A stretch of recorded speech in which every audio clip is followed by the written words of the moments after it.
चलिए ध्यान दीजिए, तो शुरू करते हैं आज की क्लास को। ऐसा है कि कल चैप्टर नंबर 9 हम लोग पढ़ रहे थे और चैप्टर नंबर 9 हम लोगों ने देखा कि कैसे पर्सनल अकाउंट, रियल अकाउंट और नॉमिनल अकाउंट के आधार पर हम लोग ट्रांजैक्शन को रिकॉर्ड करते हैं और जो भी क्वेश्चन दिए गए थे 4 क्वेश्चन, चारों क्वेश्चन को हम लोगों ने देखा, ठीक है। बट आज के क्लास में हम लोग शुरू करने जा रहे हैं चैप्टर नंबर 10 जिसका नाम है जर्नल। चैप्टर नंबर 10 जिसका नाम है जर्नल। तो जरा ध्यान देखिए, चैप्टर का नाम क्या है? जर्नल। जर्नल, जर्नल यानी होता है रोजनामचा। क्या होता है जी? रोजनामचा। तो ये रोजनामचा क्या होता है, आइए इसकी चर्चा करते हैं। देखिए मेरे पढ़ाने का थोड़ा तरीका अलग है। यहाँ पर अब हम चैप्टर शुरू किए हैं तो ये नहीं कि अब लगे इसका थ्योरी वगैरह बताने। फिलहाल इस चैप्टर का थ्योरी हम अभी नहीं बताने जा रहे हैं, बल्कि जो कुछ भी आप लोगों ने अभी तक सीखा है उसी के आधार पर, जो कुछ भी अभी तक आप सभी ने सीखा है उसी के आधार पे आज के क्लास में हम सभी क्या करने जा रहे हैं कि जो ट्रांजैक्शन को रिकॉर्ड आप लोग करना सीखे थे, क्या सीखे थे जी? ट्रांजैक्शन को रिकॉर्ड करना। उसी ट्रांजैक्शन को रिकॉर्डिंग हम लोग यहाँ पर फिर से करने जा रहे हैं, लेकिन चैप्टर नंबर 10 में, चैप्टर नंबर 9 में नहीं, चैप्टर नंबर 10 में करने जा रहे हैं। तो चैप्टर नंबर 10 में हम लोग रिकॉर्डिंग ऑफ ट्रांजैक्शन ही करने जा रहे हैं। तो अगर मैं उम्मीद करता हूं कि आज कुछ लोग किताब लेके आए होंगे। यस, दिख रहा है किताब नहीं गई हमको। बाकी लोग भी किताब जो लोग नहीं लिए हैं जल्द से जल्द आज से कल में ले लीजिए। ये रहा आपके एसबीपीडी पब्लिकेशन का एसके सिंह राइटर है, इसका किताब है।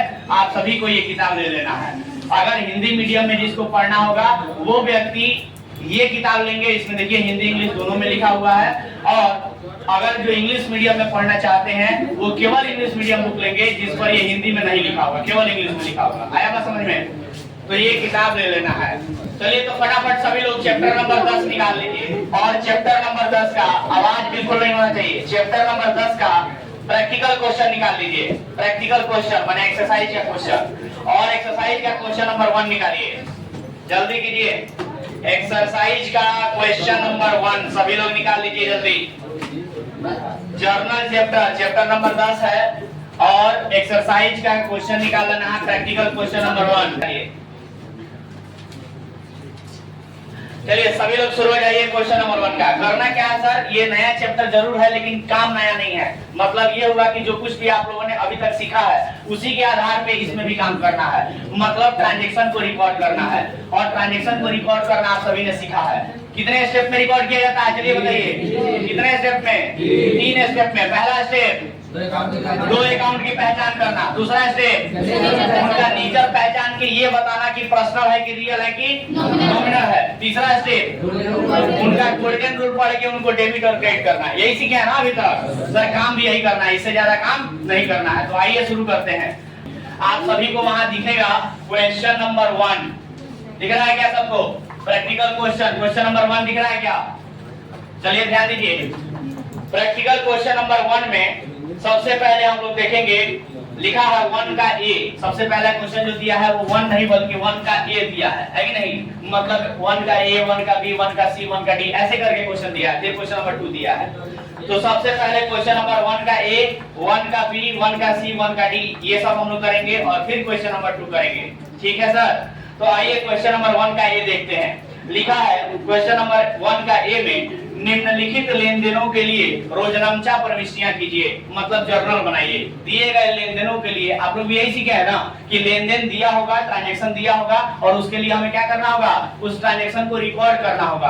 तो ट्रांजैक्शन को रिकॉर्ड करना ही क्या कहलाता है? जर्नल कहलाता है। सिंपल सी बात, जर्नल का मतलब फिलहाल इतना ही समझिए कि ट्रांजैक्शन को रिकॉर्ड करना ही क्या कहलाता है? जर्नल कहलाता है, यानी रोजनामचा कहलाता है। जो ट्रांजैक्शन यानी जो लेन देन आपके व्यवसाय में हुआ है इसी लेन देन को आप लोग अपने कॉपी में लिखते हैं, रिकॉर्ड करते हैं। कितने स्टेप में? 3 स्टेप में। इसी को क्या कहते हैं? रोजनामचा कहते हैं, जर्नल कहते हैं। फिलहाल अभी तक आप लोगों ने इतना ही सीखा है। तो आइए क्वेश्चन को देखिए और उसको रिकॉर्ड करना शुरू करते हैं। तो पहला क्वेश्चन लिखा है क्वेश्चन नंबर 1 का ए में पहला ट्रांजैक्शन दिया है, पहला लेन देन दिया है। Amit started business with cash rupees 3 lakh रुपया, यानी अमित ने 3 लाख रुपए से व्यापार प्रारंभ किया। क्या इसको आप लोग बता सकते हैं? अमित ने 3 लाख रुपए से व्यापार प्रारंभ किया। लिखा है अमित ने 3 लाख रुपए नगद से व्यापार व्यापार प्रारंभ किया, व्यापार प्रारंभ किया।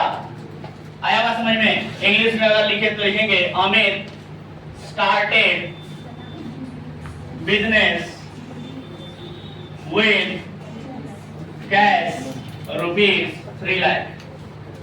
अमित ने नगद कैश से व्यवसाय प्रारंभ किया। तो क्या आप बता सकते हैं इसको कैसे लिखेंगे? सबसे पहले दो अकाउंट की पहचान की जाती है। तो अमित नाम के व्यक्ति ने व्यापार प्रारंभ किया है, व्यापार शुरू किया है 3 लाख रुपए से, यानी कि व्यापार में बिजनेस में 3 लाख रुपया लगाया है, यही हुआ ना? तो 3 लाख रुपया लगाया है, तो 3 लाख रुपया बिजनेस में आया कि नहीं आया?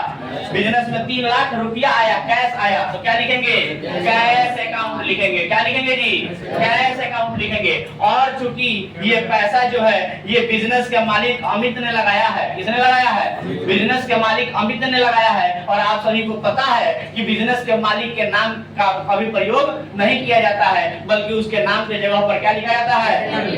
क्या लिखा जाता है? कैपिटल अकाउंट लिखा जाता है। बताओगे क्या क्या लिखा जाता है जी? कैपिटल अकाउंट लिखा जाता है। तो चलिए यहाँ पर क्या लिखेंगे सर? कैपिटल अकाउंट लिखेंगे। कोई दिक्कत किसी को? चलिए अब आगे बताइए। कैश क्या है सर? कैश एसेट है। दूसरा स्टेप हम लोग क्या करेंगे सर? दो अकाउंट की पहचान अगर हो गई, ध्यान से देखिएगा, लिखना नहीं है सर, किसी को भी लिखने के लिए नहीं बोला गया है, ध्यान दीजिए सर। सबसे पहले दो अकाउंट की पहचान करनी है। जो दो अकाउंट की पहचान अगर हो गई तो उसके बाद अगला स्टेप क्या होता है? इनका नेचर पहचान के ये बताना कि ये पर्सनल अकाउंट है कि रियल अकाउंट है कि नॉमिनल अकाउंट है। आ रहा है बात समझ में? तो चलिए सर, कैश क्या होता है? एसेट होता है, इसीलिए रियल अकाउंट है। आप लोगों ने पढ़ा होगा बेसिक्स में कि किसी भी एसेट को क्या कहते हैं? रियल अकाउंट कहते हैं। आया बात समझ में? चलिए उसके बाद कैपिटल के बारे में बताइए। कैपिटल शब्द का प्रयोग क्यों किया गया है जी? बिजनेसमैन के नाम के जगह पर किया गया है। क्यों किया गया है? बिजनेसमैन के नाम के जगह पर किया गया है, इसीलिए कैपिटल को नाम की तरह ट्रीट करेंगे और इसको क्या कहा जाएगा? Personal account. क्यों? क्योंकि कोई भी नाम क्या होता है? पर्सनल अकाउंट होता है। आप लोगों ने पढ़ा होगा ना, किसी भी नाम को पर्सनल अकाउंट कहते हैं और इसलिए इसको पर्सनल अकाउंट कहा जाएगा। तो ये था आपका दूसरा स्टेप, इनका नेचर पहचान के ये बताना है कि ये पर्सनल है कि रियल है कि नॉमिनल है। दूसरा स्टेप हो गया क्या? तीसरा स्टेप क्या कहता है सर? तो तीसरा स्टेप कहता है कि इनका अब जो आपने अकाउंट की पहचान कर लिया है, पर्सनल है कि रियल है कि नॉमिनल है, तो अब आप सभी को क्या करना है कि इनका गोल्डन रूल पढ़ के इनको डेबिट और क्रेडिट करना है। इनका गोल्डन रूल पढ़ के इनको डेबिट और क्रेडिट करना है। तो क्या आप सभी बताइएगा रियल अकाउंट का गोल्डन रूल क्या होता है? Debit what come in, credit what goes out. मतलब आता है तो डेबिट और जाता है तो क्रेडिट। क्या आता है क्या जाता है सर? कोई एसेट, क्योंकि रियल अकाउंट कोई संपत्ति के बारे में बताता है। तो अगर कोई संपत्ति बिजनेस में आता है तो डेबिट, और कोई संपत्ति बिजनेस से जाता है तो क्रेडिट। समझिए बात? तो चलिए बताइए यहाँ पर कैश नाम का जो एसेट है वो बिजनेस में आया है या बिजनेस से गया है? सर बिजनेस शुरू किया गया है रुपया से ना, तो रुपया बिजनेस में आया कि बिजनेस से गया? बिजनेस में आया। तो डेबिट वाट कम सीन लिखेंगे या क्रेडिट वाट गोज आउट लिखेंगे? बोलो ना, डेबिट वाट कम सीन लिखेंगे। किसी को दिक्कत? चलिए अब पर्सनल अकाउंट है तो पर्सनल अकाउंट का रूल पढ़ेंगे। Debit the receiver, credit the giver. तो आप सभी हमको बताइए कि ये मिस्टर अमित जो है उन्हीं के जगह पर ना कैपिटल अकाउंट लिखा गया है जी? उन्हीं के नाम के जगह पर ना कैपिटल लिखा गया है। तो बताइएगा कि मिस्टर अमित जो है वो बिजनेस से कुछ लिए हैं या बिजनेस को कुछ दिए हैं? अरे बिजनेस शुरू किए हैं 3 लाख रुपया नगद से, तो नगद पैसा दिए हैं ना बिजनेस को, बिजनेस से लिए थोड़ी है। तो बताइए जब अगर पैसा दिए हैं तो रिसीवर कहलाएंगे कि गिवर कहलाएंगे? गिवर कहलाएंगे। तो डेबिट द रिसीवर लिखे या क्रेडिट द गिवर लिखे? क्रेडिट द गिवर लिखेंगे। आया बात समझ में? क्योंकि रूल क्या कहता है पर्सनल अकाउंट का? Debit the receiver, credit the giver, यानी लेने वाले को डेबिट करते हैं और देने वाले को क्रेडिट करते हैं। तो मिस्टर अमित ने यहाँ पर कैश दिया है, इसीलिए मिस्टर अमित के लिए क्या लिखा जाएगा? क्रेडिट द गिवर लिखा जाएगा। आया बात समझ में? मैं आप सभी को ये बताना चाहता हूँ कि पिछले चैप्टर में आप लोगों ने जो कुछ भी पढ़ा rules of debit and credit chapter number 9 में, सर उससे बिल्कुल भी अलग नहीं है, सेम टू सेम वही काम करना है। तो काम हो सकता है क्या? काम हो सकता है क्या? कुछ भी चेंज नहीं है, सब कुछ वही करना है। चलिए तो अगला ट्रांजेक्शन देखिए क्या लिखा है। अगला ट्रांजेक्शन बताइए। Bought goods for cash, bought goods for cash। तो ये था आपका क्वेश्चन नंबर 1 के ए का पहला ट्रांजेक्शन था ये। और दूसरा ट्रांजेक्शन है ये लिखा है bought goods फॉर कैश। पीछे तक दिखाई दे रहा है सबको? बोलिएगा तो इसका साइज बड़ा बड़ा करके लिखेंगे, बट दिखाई दे रहा होगा तो ठीक है, कोई दिक्कत? चलिए, बॉट गुड्स फॉर कैश यानी नगद में माल खरीदा। नगद में माल खरीदा। तो चलिए बताइए, नगद में माल खरीदा कितने रुपए का सर? कितने रुपए का? 50,000 रुपए का क्या जी? नहीं, 40,000 रुपए का। चलिए, तो रुपए 40,000, कोई दिक्कत?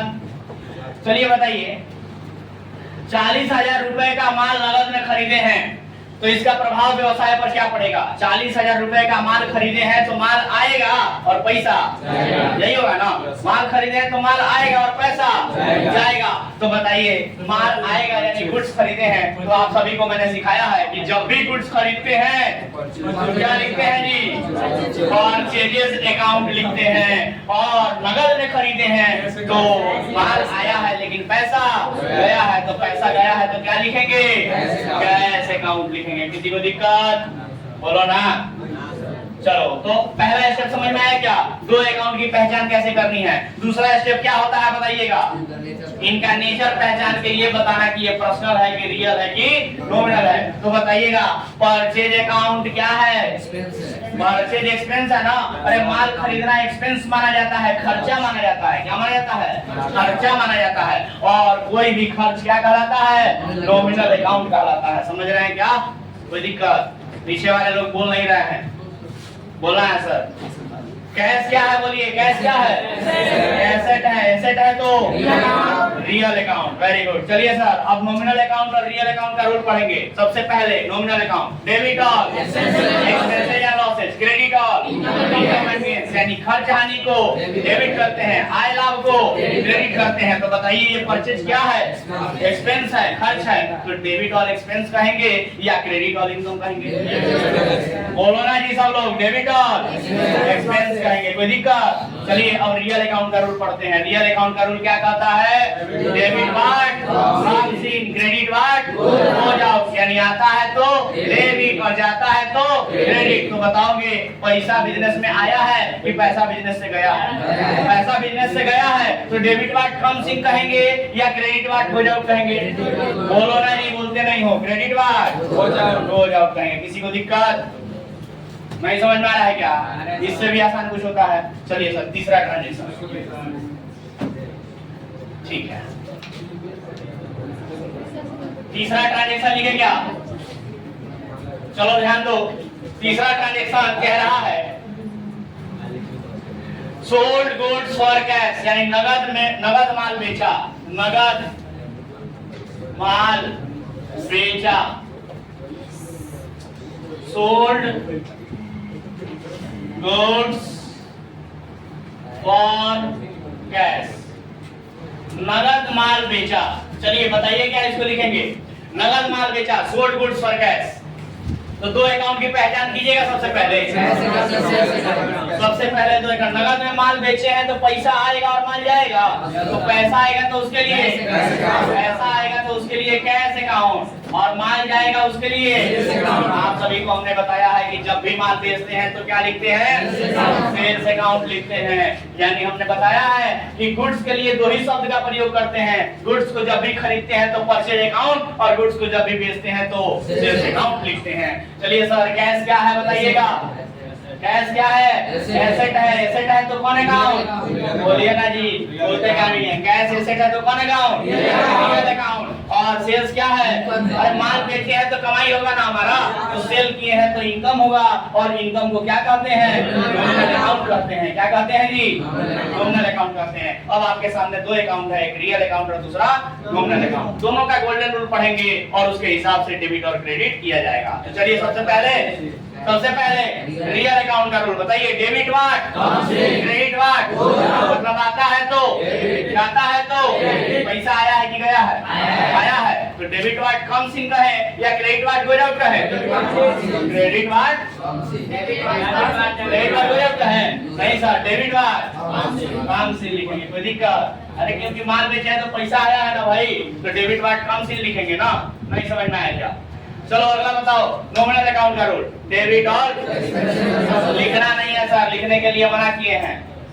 नॉमिनल अकाउंट का रूल, डेबिट ऑल एक्सपेंस या losses, credit all income and gains, यानी खर्च हानि को डेबिट करते हैं और आय लाभ को क्रेडिट करते हैं। तो बताइएगा सेल्स क्या है? इनकम आय है ना, तो डेबिट ऑल एक्सपेंस कहें या क्रेडिट ऑल इनकम कहें? बोल दो ना, बोलते क्या नहीं हो। डेबिट ऑल एक्सपेंस कहें या क्रेडिट ऑल इनकम कहें? क्रेडिट ऑल इनकम कहेंगे। आया क्या बात समझ में? नहीं आ रहा है समझ में? कोई दिक्कत तो फिर बोला करो जब समझ आ रहा है तो। चलो चौथा ट्रांजैक्शन शुरू किया जाए सर। अरे बोलो ना भाई, नया कुछ दिख रहा है क्या? नहीं सर, सब वही है जो हम लोग सीख के आए हैं। कोई दिक्कत? चलिए सर, सीख के आए हैं मतलब कि पिछले लेक्चर में जो भी हमने सीखा है। अगला क्वेश्चन कहता है purchase a computer for business 30,000 रुपया, यानी कि व्यवसाय के लिए, देखिएगा यहाँ पर व्यवसाय के लिए एक कंप्यूटर समझते हो? कंप्यूटर, व्यवसाय के लिए एक कंप्यूटर खरीदा, व्यवसाय के लिए कंप्यूटर खरीदा। Purchase a computer for business. चलो बताओगे क्या? दो अकाउंट की पहचान देखो, यहाँ पर क्या खरीदा गया है? क्या खरीदा गया है? कंप्यूटर खरीदा गया है। तो ये तो गुड्स नहीं है ना सर, क्योंकि गुड्स रहता तो गुड्स लिखा रहता। तो गुड्स के अलावा कोई दूसरी संपत्ति खरीदे हैं, तो सिखाया है मैंने, गुड्स के अलावा कोई भी दूसरी संपत्ति अगर खरीदी या बेची जाती है तो उस संपत्ति का नाम लिखते हैं। तो यहाँ पर कंप्यूटर खरीदा गया है तो क्या लिखेंगे? अकाउंट, यानी कंप्यूटर खरीदे हैं। बताओगे नगद में कि उधार में? नगद में। कैसे पता नगद में? और कैश तो लिखा नहीं है, किसी का नाम नहीं लिखा है सर। और व्यवसाय में जब किसी का नाम नहीं लिखा रहता है इसका मतलब नगद में खरीदा गया है। आया बात समझ में? तो यहाँ पर किसी का नाम इस्तेमाल नहीं किया गया है, इसीलिए कहेंगे कि नगद में खरीदा गया है। तो बताओ ना, नगद में कंप्यूटर खरीदे हैं तो कंप्यूटर आएगा और पैसा आएगा। तो कंप्यूटर आएगा तो उसके लिए क्या लिखोगे? Computer account. अब पैसा जाएगा उसके लिए कैश अकाउंट। चलो बताओ कंप्यूटर क्या है? एसेट है तो रियल अकाउंट। और बताओ कैश क्या है? ये भी एसेट है तो कौन अकाउंट? Real account. किसी को दिक्कत? चलो बताओ, अब रियल अकाउंट दोनों ही है तो अच्छी बात है ना, एक ही गोल्डन रूल से काम चल जाएगा। तो बताओगे रियल अकाउंट का golden rule, debit what, credit what, मतलब आता है तो जाता है तो बताओगे पैसा। ये कंप्यूटर आया है कि गया है? भाई कंप्यूटर खरीदे हैं ना, तो कंप्यूटर आएगा कि कंप्यूटर जाएगा? कंप्यूटर आएगा। तो क्या लिखेंगे? डेबिट व्हाट कम सिन या क्रेडिट व्हाट? हो जाओ डेबिट व्हाट कम सिन। किसी को दिक्कत? चलो रियल अकाउंट का रूल बताओ फिर से, debit what comes in, credit what. तो बताओगे मतलब जो आता है उसको डेबिट करते हैं और जो जाता है उसको क्रेडिट करते हैं। तो बताओ ना, पैसा आया है कि गया है? पैसा गया है ना सर। कंप्यूटर नगद में खरीदे हैं तो कंप्यूटर आया और पैसा गया है। तो बताओगे कैश के लिए क्या लिखोगे? डेबिट व्हाट कम सिन लिखोगे या क्रेडिट व्हाट गो आउट लिखोगे? बोलो ना भाई, क्या लिखोगे? Credit what go out. कोई दिक्कत किसी को? तो बन रहा है क्या सवाल? कोई बहुत भारी है क्या? चलिए अब लास्ट ट्रांजैक्शन एक तो बच गया है इस क्वेश्चन का, जो कहता है पेड सैलरी, यानी वेतन दिया। बताओगे क्या? बोलो ना जी। वेतन दिया, ये भी सिखा चुके हैं। सैलरी दिए हो, वेतन दिए हो, तो क्या लिखोगे? बोलो। सैलरी दी है ना, तो सैलरी खर्चा है कि नहीं है? और खर्चा है तो क्या लिखेंगे? खर्चे का नाम लिखेंगे, सैलरी अकाउंट। और पेड कर दिए मतलब पैसा दे दिए, समझ रहे हो? सैलरी अकाउंट और पेड कर दिए मैंने पैसा दे दिए, तो क्या लिखेंगे? कैश अकाउंट लिखेंगे। चलो बताओ सैलरी क्या है? एक्सपेंस है तो नॉमिनल अकाउंट। कैश क्या है? एसेट है तो रियल अकाउंट। किसी को दिक्कत? बोलो ना। तो चलो बताओ नॉमिनल अकाउंट और रियल अकाउंट का आप रूल पढ़ेंगे। नॉमिनल अकाउंट का रूल पढ़ो जल्दी से। Debit all expenses and losses, credit all income and gains, यानी खर्च हानि को डेबिट करते हैं, आय लाभ को क्रेडिट करते हैं। तो बताओ ना सैलरी क्या है? खर्च है ना, एक्सपेंस है ना, तो डेबिट ऑल एक्सपेंस लिखे या क्रेडिट ऑल इनकम लिखे? डेबिट ऑल एक्सपेंस लिखेंगे। कोई दिक्कत किसी को? तो यहाँ पर लिख देते हैं डेबिट ऑल एक्सपेंसेस। कोई डाउट? उसके बाद रियल अकाउंट का रूल पढ़ो। रियल अकाउंट का रूल क्या कहता है?